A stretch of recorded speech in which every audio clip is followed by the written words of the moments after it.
Okay, welcome to the first ever interview on Broken Boney. This is my good pal, like I said, my old roommate, Jaydon Hamilton. I'm going to act like a middle-aged professor in college trying to do an icebreaker. Jaydon, give us your name, full name, where you're from, one interesting thing you did this summer, and your social insurance number. Oh my God. Thank you so much for having me, AJ. It's a fucking pleasure. Obviously, my name is Jaydon Hamilton. I am from a little small town known as Trenton that probably no one knows about. And one interesting thing that I did this summer, well, actually, I saw some of the nicest cottages in the Sault Ste. Marie this summer, which was it was such an experience.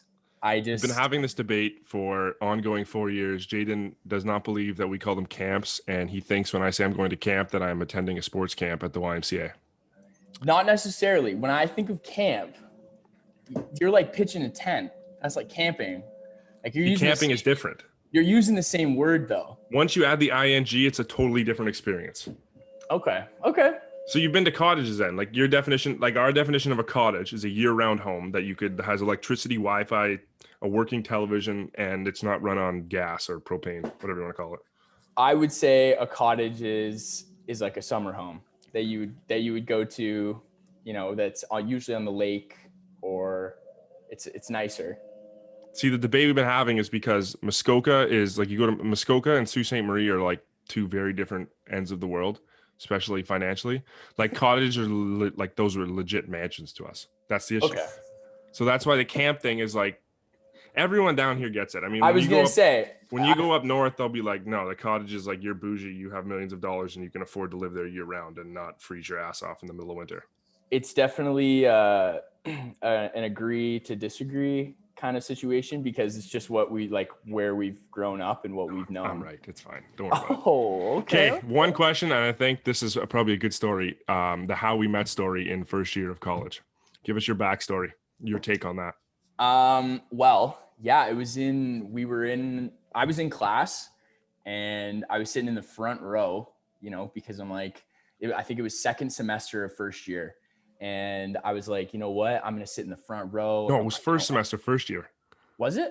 Yeah, because we did the Christmas thing. Oh, right. It was. Yeah, we met first day. We played beer pong against each other at the first house party I ever went to. And I was with Jared. And and that's when we didn't know each other. No, I had no clue. I definitely won that game. No, there's no shot. Me and Jared, I mean, he did a celebration after each shot he hit. It was super embarrassing, but I was going to say, you have Jared as a partner. It's probably a wrap. It was first year, first semester, the party. And then, right. Obviously I walked into class, saw you, and I was like, you were sitting front row, like the good student, probably the first and only time you ever sat front row and wanted to get attention. Yeah. And unfortunately it was the only seat left in the class where I could sit.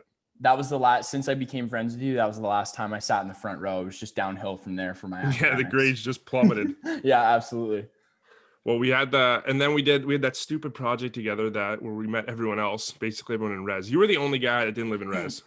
Yeah, I didn't get into res in first year because, I mean, my hometown's like an hour and a half, and I applied to college kind of late. So I didn't get into res. So I lived in a basement apartment down the road. So it was hard for me to like meet people.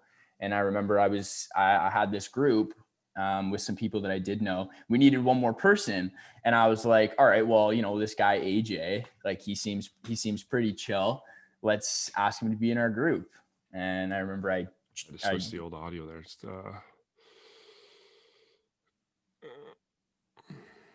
There we go. Sorry. No, it's all good.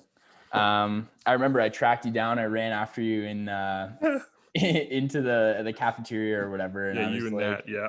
Yeah. And I was like, "Yeah, do you want to be in our group?" And I mean, it didn't even really start there. I mean, we were like partners and we talked in class for a bit, but it never was anything more than that. No, it was pretty just like an academic relationship. We were just chilling. We were there to do our work. Probably should have stayed that way, to be honest. Based on the shit we've had. So that was how we first met. And then the first night where we truly met was the night of, what was that shitty bar down the road called? Placebo.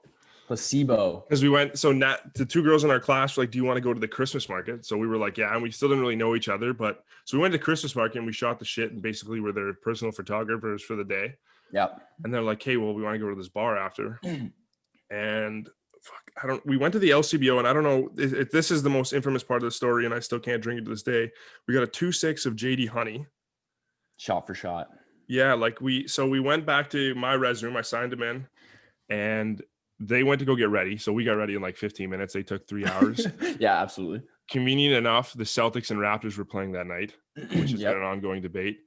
And I think we went down to my cafeteria to get like a chase. Like we went down and get like a 2-liter thing of Coke, but it was piss warm. Yeah, okay. So it was piss warm, yeah. So we put it in the fridge, and it had to have been you that just initiated. You're not a big shot guy. No liquor whatsoever. But it was more so like, all right, we knew we were getting into one that night, so we're like, fuck it, let's have. We originally planned though. We're like, yeah, we'll just have 1 or 2, wait for the Coke to cool down, and then we'll mix it. It was never supposed to be like that. Well, I didn't make it out that night. I shouldn't have made it out that night. There's a video of me just lying on your bedroom floor face down, and I'm literally I look dead. I'm dead. I tried to wake you up. I also thought, I honestly surprised. That night was a complete wrap, and then I went back to my room and you were just passed out there. And then I drink liquor. And then I think the next weekend, or maybe even the next night, we drank again, and you didn't make it out. And it was like a total reverse role. It was the same thing. We drank way too much. And you didn't make it out, and I was like, wow. My record when drinking liquor is just abysmal. It's got to be like easily below 500. I mean, my birthday weekend when we took the one last year. Oh yeah. We took the 1 tequila shot, and I was completely sober. Took 1 tequila shot to celebrate, and I projectile vomited all over my table in front of a bunch of randoms. I don't think I've laughed that hard in a while. You got a video of that too. That's the embarrassing part. Yeah, sober. You hadn't drank anything. I told you my record is abysmal. I think it was just you kept it in your mouth for too long. You were like thinking about it, and then your roommate at the time was pissed. Yeah, she was mad. And then, with that night we went out, and Sean, my sister, joined us, and she's like, it was my birthday weekend, so she bought me a tequila shot, and Jayden looked at me, but thankfully I had more in my system, and he looked at me, he's like, this is not like, this won't be easy. We're at Gracie's of all places. Greasy. Yeah. The best place and the greasiest place on earth. Greasy Gracie's, but hey, you always end up there. No, my record, unless it's a vodka cran, I can't drink it. But Jayden always charged me for that. I've been roasted a few times. There's a girl who straight up called me out. Been called out at the bar several times. One time was for drinking vodka crayons, because apparently that's not masculine to do. And then the other time, remember we were at Gracie's, and the girl like tapped me on the shoulder. Oh gosh, yeah. Tapped me on the shoulder. She's like, "How tall are you?" I'm like, "Oh, I'm 6'6", like thinking it was like an asset. And she's like, "You're." And Jayden and my other buddy Boris turn around. She goes, "You're a freak." And that's been a running joke for years to come. Oh gosh, there's too many of those. I can't believe a random person came up to you just to ask you how tall you were, to roast the shit out of you. Listen, by calling you a freak for a minute. I was on cloud. I thought, you know what, this girl, she probably likes the height. It's an asset. Like I said, no, she literally just called me a freak and walked away, and that was the end of that. That's probably the only time you've ever experienced your height to be a disadvantage. When we were trying to find a basement apartment for dirt cheap, and I couldn't fit. Yeah, that's a problem. We wasted most of our time. We'd walk down, we'd find a place, we'd go there, we'd get downstairs, and then neither of us fit. No, other than Grady. Grady could fit perfectly, but our necks were like tilted. Yeah, Grady's what, like 5'10", so it's a little bit more easy. He was comfortable, and like I was like, but we'd get there, and we all didn't want to be like inconvenient, because the guy clearly like came all the way to show us his house, and we're like, so I'm walking around with my head tilted to the side, and like just my neck's broken. Oh, what a great shower you guys have! Yeah, that room is massive. It's like I'm not living here unless you're paying for my chiropractic surgery. Yeah, absolutely. So how's quarantine been for you? Personal life, what's it like? Give people a little update on you. It's been slow. I mean, just like everything, everyone's kind of going through the same thing. I bartend at a restaurant downtown, but I just recently got laid off back in March when everything kind of happened, and sports world shut down. So I hadn't been working. I went home for probably 2.5 months and wanted to blow my brains out. I forgot what it's like living at home, and trust me, taking for granted a hot meal. I will never take for home cooked meal. You can't get anything better than that. But when you're going upstairs for a water at 10:30 p.m. and you can't make any noise because because your parents hate you. It's just a little bit like, it's frustrating. You're not used to it because you haven't done it. Like I haven't lived at home in 4 years, right? So tell them your cool flex that you were gladly a part of the NHL bubble. Almost the reason it came down as a joke. Yeah, so I have 2 jobs. I bartend in a VIP lounge at the Scotiabank Arena, which is super cool. I'm super fortunate to be there, and it's a super cool experience. And when the sports shut down, we got laid off. Nothing was going on, but the NHL got Toronto was a hub city, so it came back for the Eastern Conference, the start, or like the remaining games in the Eastern Conference playoffs. And I was fortunate enough to be able to work some of that, which was super cool. So I served some of the players and the GMs and the executives and all that. I mean, they weren't there to drink or anything. They're there. You guys are wondering why the Leafs didn't play so well? It's because Jaydon got them absolutely hammered at Scotiabank Field every other night. Yeah, we were partying every weekend. So you got him to blame for your playoff woes this year. No, the Leafs, they made some good moves this offseason. We're excited for next season. We'll see. It's going to be fun. It's into the disappointing mind of a Leafs fan. Oh, I know. You can't. It's starting to be like, you know what? You just can't expect anything good anymore. Quarantine wasn't bad, though. I feel like we made it work. I mean, even though you're home, the one you came over, I remember my mom got absolutely livid at me when she found out Jaydon came over, thought he had COVID, and she was not thrilled. She was on that strict grind. Yeah, we had a couple times. We had couple drinks. We every other night we'd get half snapped and beef 13-year-old kids on NHL 20. Yep. Get into it. Played a lot of NHL 20. I was so bored. I bought a PS4 during quarantine. After he already sold his, believe it or not. Yeah, I don't play a lot of video games, but I was so bored that it came to the point we got a couple of consistent guys to play NHL 20, and wow, was it ever fun? Like it was pretty cool. That was like the downfall of my drinking woes, where I think every other night I'd go to the beer store and then we'd all hop on, and it was an absolute riot. A lot of 13-year-old beefs, though. My parents definitely thought I was an alcoholic. They were like, this guy's going to the LCBO every other day, coming home with like 2-3 bottles of wine. Oh yeah, you were home, so they actually saw what you were drinking. Oh yeah. My mom had no clue. I just tell her I had 2 or 3 Bud Lights. That's it. No, I couldn't cover it up. And then like I had to, you have to bring it upstairs the next morning. And they're just looking at you. And I'm like, it's like a walk of shame. What's wrong with this kid? Coming up hungover as fuck at noon, 1 p.m. And they're like, I mean, my mom likes a good drink. I don't know about that much. I had like $70 in empties. I could have built like 3 Stanley Cups worth of Bud Light. I remember your little tower. Yeah, my little tower. I mean, the quarantine radio. I was definitely not sober for that. You hopped on there. Yeah. I was trying to explain that, and it was funny, but like if I were to watch back now, damn, that'd be so cringy. Yeah. That kind of sprouted your a little bit more of your interest in the podcast. My fame, yeah. That the bar. Your fame. Okay, the best thing I gotta ask, what's the best story you can remember? And I'm sure there's gonna be about 15 of them. Best story I can remember for us two. Yeah, involving us two. Man, there's so many. I don't know.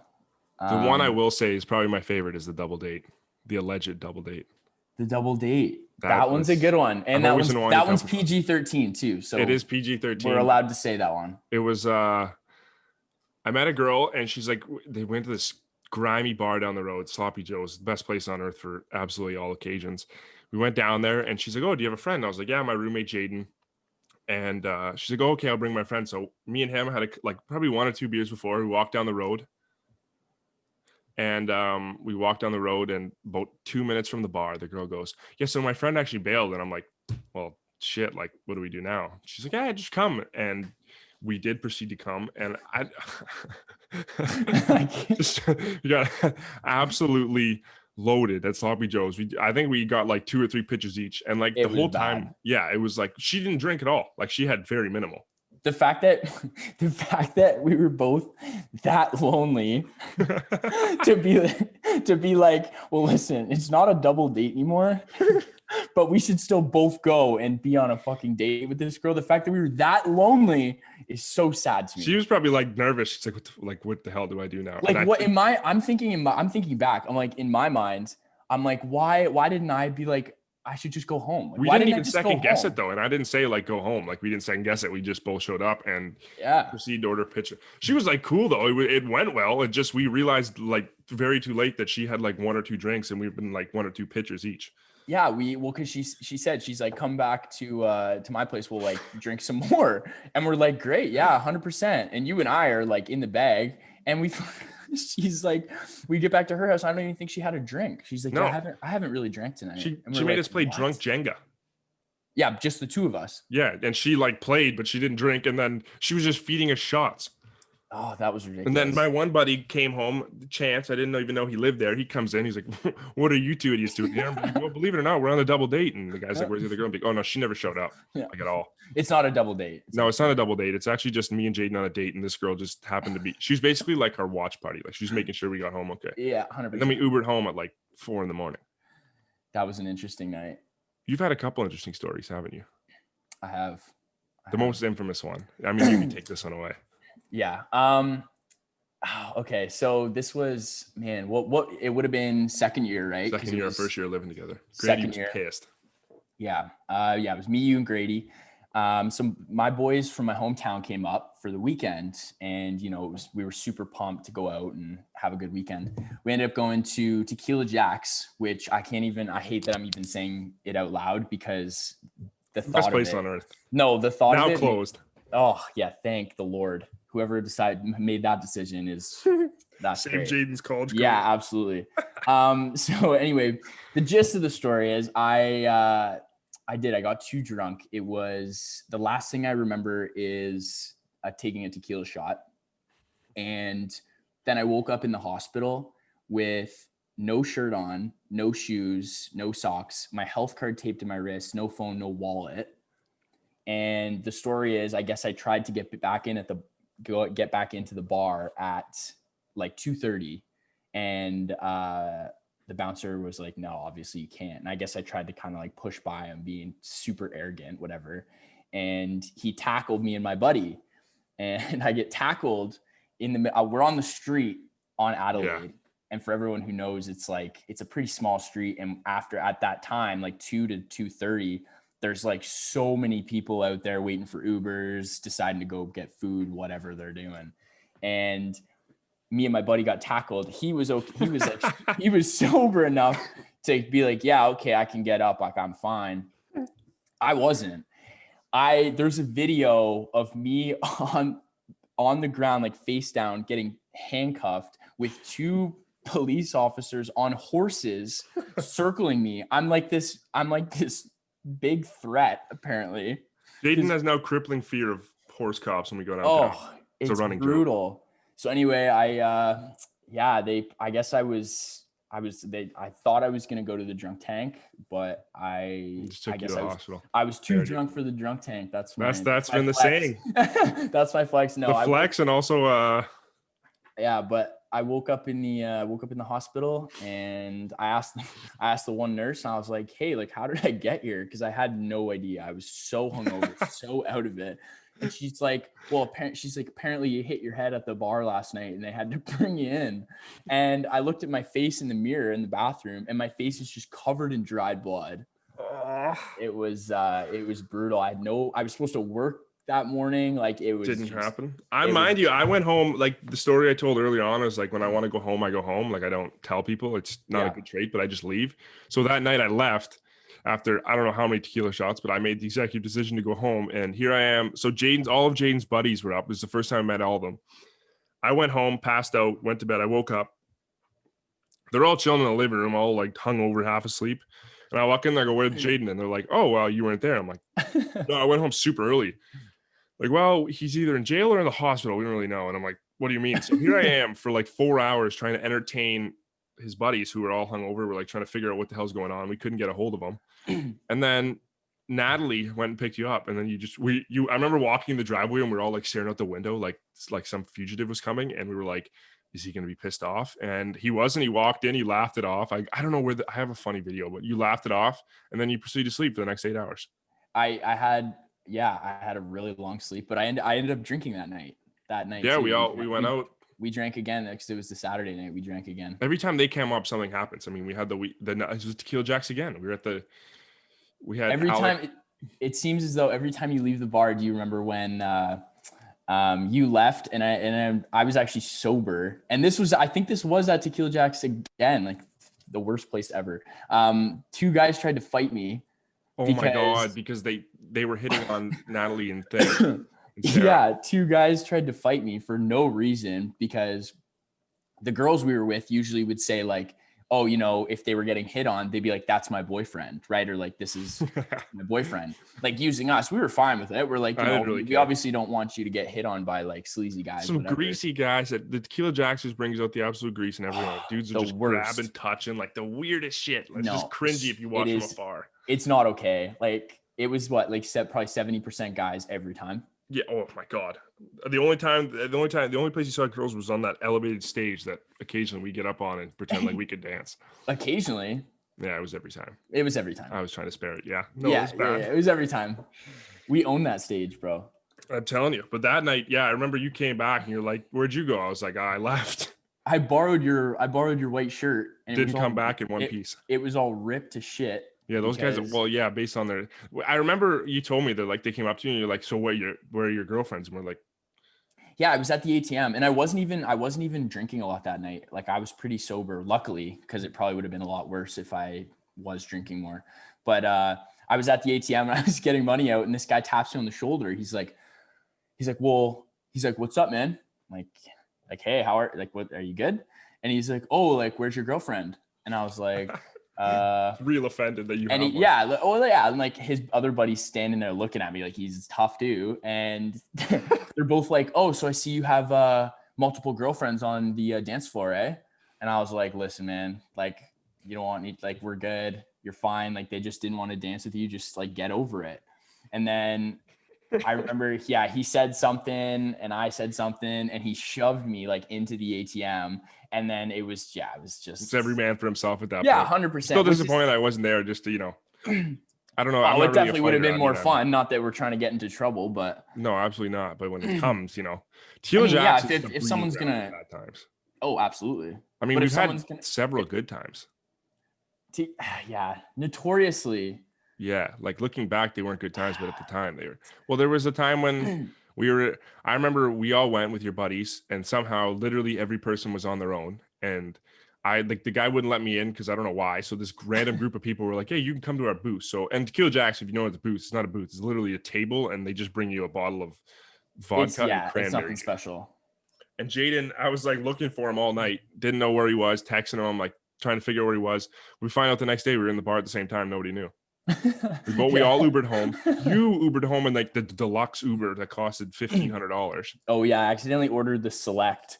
Yeah, and I rolled up in this like nicer car. I obviously didn't realize, and I ended up charging me like double. What you're like trying to figure out why you paid for an extreme limousine or whatever. Yeah, my own stupid fault. But yeah, the reason we did go a lot was because Natalie, our friend, was like you get us drinks guest list or whatever. She worked there for like the couple of years in college, so you know it was like convenient, and we got in for free, and then we get some drinks. Like she kind of hooked us up a little bit. Which looking back now, guest list was literally just it was nothing. Yeah, you see it now. Like, not that I get on guest list or anything, but you see what guest list is now, and it's like she just texted us to be like, "Tell us who's all coming, and we'll just get you in for free." And it was like, yeah, that was pretty much you saved the $5 cover or the $15 cover, whatever it is. It's just still ridiculous.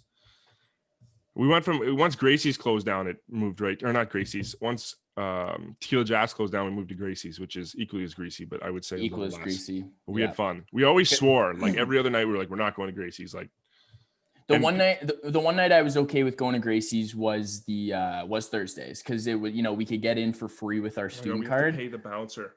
Because we never got that time. True. Oh my God. The amount of $20 bills that bouncer got from me is ridiculous. He'd literally charge, and he would know what he's doing too. So smug. He's looking at us. He's like, "Yeah, $20 a head if you want to cut the line." And then you were instantly hated by everyone who didn't want to pay the $20 because they're waiting in the freezing cold. Yeah. And I mean, like, hey, listen, if you're not trying to wait in the cold, like it was our fault. We didn't come early enough, and we knew every time. Well, that's the thing. It's like, I don't want to go. That's like bunny hop. Like, I don't want to go bunny hop. I had a buddy. He goes, "Yeah, I want to try it out one time." Or what was it? 12 bars. And I was like, I'll never do that again. No, it was, I'm happy I did it. I'm happy I Yeah, experienced absolutely. it. Like we had good times, but the whole thing in itself is just, yeah, like we skipped the first 3 bars because Absolutely. they start at like 5 o'clock, which And like is fine, but you're really not trying to spend that much money. I don't have the longevity for Maybe that. we're just cheap. It's definitely because we're cheap. The Yeah, title we're is absolutely broke. cheap. So Yeah. it was he was telling me, and I'm like, no, like it was a one-time thing, do it once, but like you would get there and it was an hour a bar, and then you'd have to walk in the freezing cold. We did 12 bars. That it was a nightmare. I mean, we skipped 2 of them, went to Subway, and then we met up, and it was just like they were like, because they always advertised with like cheap shots, but it was stuff that was like it was awful. I mean, you spent a gazillion dollars, and it was pretty extra. It was packed to the max. Everyone's wearing red shirts. You can't find anyone. I mean, if you lose someone, you're screwed because everyone looks the same, other than unless you're a freak who gets called out at the bar. Unless you're 6'6". Well, it's a subtle flex. We don't speak about that. That girl didn't think it was a flex. No, she thought I was a freak, like extra dress. I'll tell you the wacky wavy inflatable. My buddy posted a story of one, tagged me in it, and I was like, you're just ridiculous. It's just the chirps that come my way, but hey, makes you stronger, eh? What doesn't kill you makes you stronger. What doesn't kill you makes you stronger. No, we've had a couple Gracies, the whole 9. I tell you, people didn't believe that whole NHL story. Yeah, that was I think some people, some people did, thought it was crazy, but I know some people in the back of their mind are like, there's no way that happened. And I'm telling you right now, I mean, CJ was there too. I forgot about CJ was there. He was quiet in the dark, but that guy was arrogant. Oh yeah. And it started at Earl's. Everything now starts at Earl's. Earl's is honestly low-key the new Teal Jacks. Stuff happens at Earl's now. It's the breeding ground for so I work at Earl's, and one of my coworkers actually had to kick AJ out. Yeah, because this guy, that was ridiculous. You know what? We got to talk about that because arrogant dudes at the bar piss me off. I was having an intellectual conversation with this guy about business. Honest to God, we were sitting at, and this one Australian, he's a regular, isn't he? The one guy that chirped you is a regular. Yeah. See, we're sitting at the bar. I'm literally having like this 40-year-old man. He's from Chicago. Like he was on a business trip. We were just talking about sports and stuff because when I drink, I talk to literally everyone. Yeah. And I'm sitting there, and this guy sits down. He goes, hey man, shut up. You don't know what you're talking about. I'm like, dude, why you got to tell him? Like, this guy's an innocent 40-year-old man from Chicago. He's got a wife and kids. He definitely initiated it, but you are no stranger. You are no stranger to giving it back. No, you were mad, and you were like, you were drunk enough where you're like, all right, buddy, like, I'm not gonna kind of take this shit. So words were exchanged. I also knew I wasn't going outside with him. That's a damn fact. I was getting the hell out of there. Like technically, I got kicked out of my own work because of you, basically. Which that night? Oh yeah, you were there. I was with you. We were drinking. Yeah, that was the TFC night where we were just bar hopping everywhere. Yeah. No, screw that guy. I apologize to the bar. I felt so bad. I remember I told Ethan, I was like, man, I'm absolutely mortified. That was a disaster. He said, he was like, no, I remember he was talking about it to me after, and he was like, nah, it's all good. He's like, I just can't like escalate, and I definitely know I rub my mouth when I'm drunk though. It's not a good quality, but oh, absolutely. I also know damn well no matter how much I drink, I'm not going outside and fighting a dude from Australia. There's no amount in me that'll. Oh, you would have got your ass beat. Know my limits. He was good. He stayed there too. I haven't seen him since. Earl's it's another mysterious place. I mean, been there one too many times. That was like the pre-drink place. If you just go and drink for cheaper than anything else, and then we'd go to these bougie bars that I knew no one. It's a good spot. I mean, like the Toronto scene. It's the Toronto scene. A little bit. You're adequate with the Toronto scene now. Would you say? Yeah, I've adapted? Yeah, working at Earl's, I've met a lot of people that have come and go from other bars, so it's kind of expanded my horizons from first and second year of us just going to Gracie's, which is I'm happy about that. But well, that's what I text you now. I'm like, yo, where do I go? Like I'm going on a date. I'm like, where do I go? I have all these bars. I've never been to so many different random little local bars, and everyone in there honestly were super bougie, but like the people that I met were cool.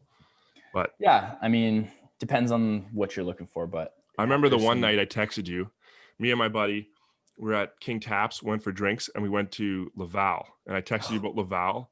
Because we found these people, they're like, what are you guys doing? Like this group of people. And we're like, nothing. So he's like, well, we're going with you. We went to Laval, and that place is unbelievable. I was in a flannel. I definitely told you not to go too. Yeah, I know you guys were already there, but you were asking me about Laval, and I was like, man, that place, like it will eat your bank account up. And I remember that. I was literally like, I get there, and the bouncer's like, it's like 12:31. Like literally there's an hour left. And the bouncer goes, yeah, it'll be $35 to get in. I'm like, Okay, no. And he already paid. All the group paid. I'm like, well, now I look like a loser. I guess I'll pay $35. You have to take it's a elevator, but it's like 20 floors, is it not? Am I tripping? Yeah, it's up there. Yeah. 20-floor elevator out like thing. And I walk up there and I'm in a flannel. Like, get this, I'm in a flannel. Not the outfit for Laval. Not even close. Everyone there was dressed to the absolute nine and had more money than I've ever seen in my life. I mean, the outfits there, I was like, it's a very, it's like a suit and tie kind of spot. Like, I mean, well, now I see like people come to Toronto, like celebrities go there. Yeah. Like I don't fit in there. I ordered absolutely not. I don't know what I think I ordered a rum and Coke because he did, and I didn't want to tell him I want a vodka cran. Safe bet. I've gotten extensive bullying from Jaydon for ordering vodka crans. It's not It's not so much like I've definitely bullied you. It's not that it's not an industry drink.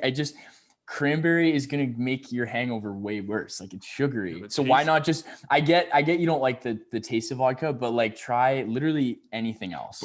JD Honey ruined it all for me. Whiskey, rum, the whole nine. I can't do any of that. I literally, if I have a sip of JD Honey, rum or whiskey, I instantly start gagging. You saw when I sent you that Snapchat when I was home. I was like, I'm going to try and take a shot of this for the first time in 4 years. And you just aren't built different, eh? I'm not built different. Everyone, and I tell people that, and they'll be like, yeah, no, it'll come with time. And I was like, I swear to God, I don't see a day in my future where I can ever. You know what? To give you credit, and obviously, like, if we were going beer for beer, and like, I would never actually admit this, but like, if we were going beer, we got it on record here now. If we were going beer for beer, like, it's definitely. Don't give me liquor. You can take the liquor trophy all you want. But that's what I like. You can definitely pound back a lot of beers. I've seen you crush and like still be like functional. Like, you're fine. Like, you put back like 18 beers in like 2 hours, like less. Don't tell my mom that. She'll be mortified. Oh yikes! It's on the pod now. Yeah, the one tequila shot's equivalent to however X amount of beers for me. Absolutely, it'll ruin everything. It's because you think about it. You're too in your head about it. It's a placebo. I have a reason to be when you throw up on your table. I've been mortified to that. Like, I'm just like, if I make an absolute fool of myself, then I'm screwed. Yeah. And what are we at here? Holy shit, we're out of time. All right, well, our free Zoom call. We're on a budget here. We don't pay for no subscription, but our free Zoom call is the recording's coming up. It was great having you. Definitely want to have you back on. It was great to be here. I hope this could be a recurring thing sometime. We will have to, because I know we didn't touch on half the stories that we have. Oh yeah, there's so again much all more. PG-13. Try to keep it PG-13. All right, man. Thanks for coming on. All right, I'll see you later. Sounds good. It's a pleasure. Yeah, peace.